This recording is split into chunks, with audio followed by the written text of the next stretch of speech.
Sarah, who is the mastermind behind Don't Cook Your Balls. Yep. And Track.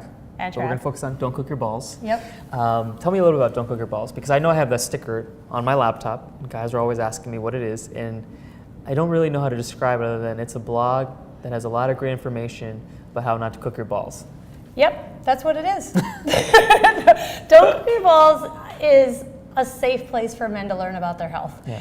The title is specifically chosen to signal it's a safe place. It's a community. There's guys on there posting about their reproductive health, and then there's a lot of articles, good information, scientific information, and it's lighthearted. It's easy to digest, and it's also written in a way that kind of breaks down the science so that it can be accessible.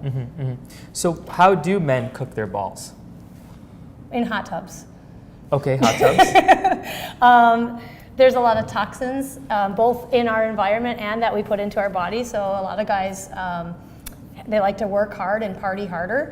And so alcohol and cigarettes and marijuana and various other kinds of substances, which surprise me, actually, the list of things that guys will put into their body. So half the audience just tuned off because you mentioned 4 of the things that a lot of these guys may like to indulge in. Yeah, so I mean, a little bit, right, is okay. Just not every day or multiple times a day. It's all about making some reasonable choices in your life, because, I mean, nothing's going to hurt if you do it once in a while. And I love that a little bit at a time, because when you mention all these things, and even in the office when I mention all these hundreds of things, people get overwhelmed, they shut off, and they say, I'm going to go back to my normal life.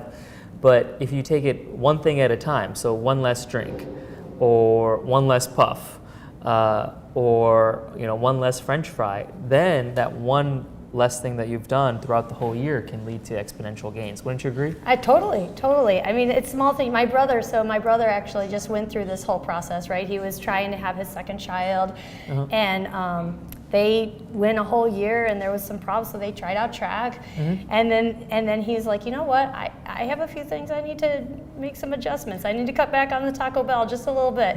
So he replaced his Doritos with peppers. Oh. Red peppers. Okay. And he just had a bowl of red peppers on his office desk, and he cut out those Doritos, and literally, in 2 months he tripled his sperm count. There's little changes, and that's interesting. It was really. I need to do that because I love my Doritos. Right?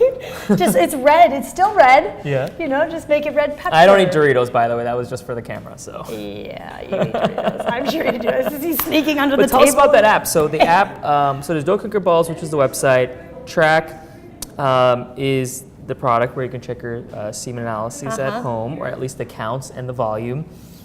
And the app, I feel like I get most excited by talking about this app I love the app. Is the education that it provides. So what are some of the things that on there that men can use starting today, actually download it today and start learning from? Yeah, I mean, so the great thing about the app is that it's personalized to you. So it's got a starting 20 or 30 questions that'll get you started. And then if you want to really dive in deep, there's 100 questions about overall your lifestyle, what you do, your habits, your health, and then it will give you some incremental guidance based on a prioritized list of your risk factors. So it's not going to tell you to attack everything. It's going to say, these top 3 things are really things you can pick to start working on. And then if you don't like those, go down the list, move down further, and find something that you can work on. So what are the top 3 things? You already said heat. That's one. Stay away from the heat.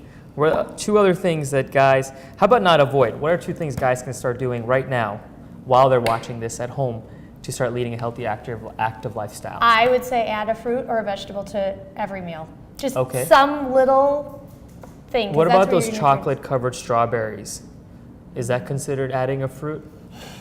Maybe not. Maybe so the dark chocolate has antioxidants in it. So I mean, just not every meal making to get this dark chocolate stuff, but just a variety of things. I think berries are really quite powerful antioxidants, right? And so are citrus and my brother, peppers are actually bigger sources of vitamin C than oranges. Okay, really? Yeah. Oh. So there you go. You learn something every day. So fruit. So stay away from the heat. Add a vegetable or fruit, and then move. Move. Move your body. Move your body. The more you can kind of keep that blood flowing, and in fact there was a journal article that came out that said moderate, not over strenuous, and not under strenuous, but just moderate. Get out and walk, get out and take a jog a couple times a week, and that's really kind of optimal for reproductive health. And sex does not count, okay, because that's only a couple minutes. Well, if you can make it last, then it does count.